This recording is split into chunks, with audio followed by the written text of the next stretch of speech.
যে ফেসিবাদের পতন হয়েছে, এখন প্রয়োজন হবে এই ফেসিবাদ যেন আর বাংলাদেশে প্রতিষ্ঠিত না হতে পারে, এই ফেসিবাদী যেন আর কোনোদিন বাংলাদেশে ফিরে আসতে না পারে, সেই দিকে আমাদের দৃষ্টি রাখা এবং সেই সঙ্গে সঙ্গে যারা এই জুলাই বিপ্লবে যারা নিহত হয়েছে, আহত হয়েছে, তাদের সুচিকিৎসা এবং যারা নিহত হয়েছে তাদের পরিবারের পাশে দাঁড়ানো হলো আমাদের প্রথম দায়িত্ব হবে। এটা আমাদের নেতা জনাব তারেক রহমান সাহেবের ওয়াদা।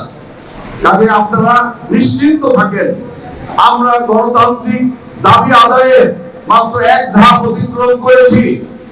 আমরা ফেসিবাদের পতন ঘটিয়েছি। সেই ফেসিবাদের পতন ঘটাতে গিয়ে আমাদের অসংখ্য নেতাকর্মী জীবন দিয়েছে, আপনাদের সন্তানরাও সেই সঙ্গে জীবন দিয়েছে। আমাদের যে সকল ভাইয়েরা, আমাদের শাওন নারায়ণগঞ্জের 22 সালের 1 সেপ্টেম্বর একটা মিছিলের নেতৃত্বে আমি ছিলাম। সেই মিছিলে গান পয়েন্ট থেকে, 0 পয়েন্ট থেকে গুলি করে আমাদের শাওনকে হত্যা করা হয়েছে।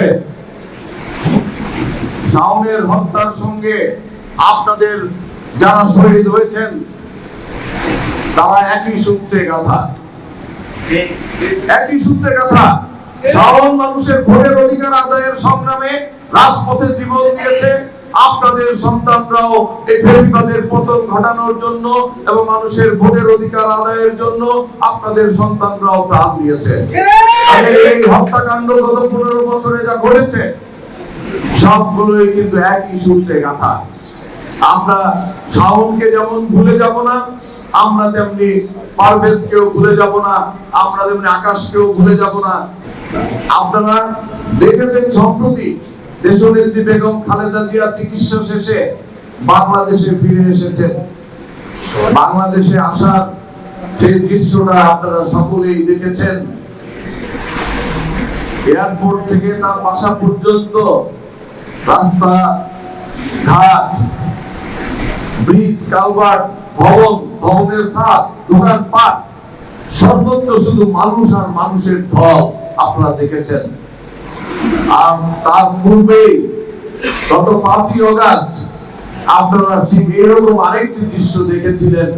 গণভবনমুখী একজনকে গ্রহণ করার জন্য, একজন নেত্রীকে গ্রহণ করার জন্য লক্ষ লক্ষ মানুষ এয়ারপোর্ট থেকে তার বাসা পর্যন্ত তাদের শাড়ির আঁচল, গায়ের ওড়না বিছিয়ে দিয়েছে রাজপথে এবং ফুল ছিটিয়ে তাকে বরণ করেছে।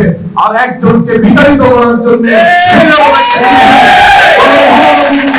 কিভাবে তারা দুটা স্যান্ডেল নিয়ে গণভবন অভিমুখে সেই মিছিল নিয়ে গিয়েছে, এই দুটি দৃশ্যের মধ্যে মিল পাওয়া যায়। জনতার ঢলের একটি মিল পাওয়া যায় যে উচ্ছ্বাসিত জনতা কিভাবে গণভবন দখল করেছে, উচ্ছ্বাসিত জনতা কিভাবে এয়ারপোর্টে গিয়ে বেগম খালেদা জিয়াকে সম্বর্ধনা দিয়ে বাংলাদেশে গ্রহণ করেছে, একজনকে বিতাড়িত করেছে, আরেকজনকে গ্রহণ করেছে। দুইটি মিছিলের দৃশ্য অনেকটা একই রকম।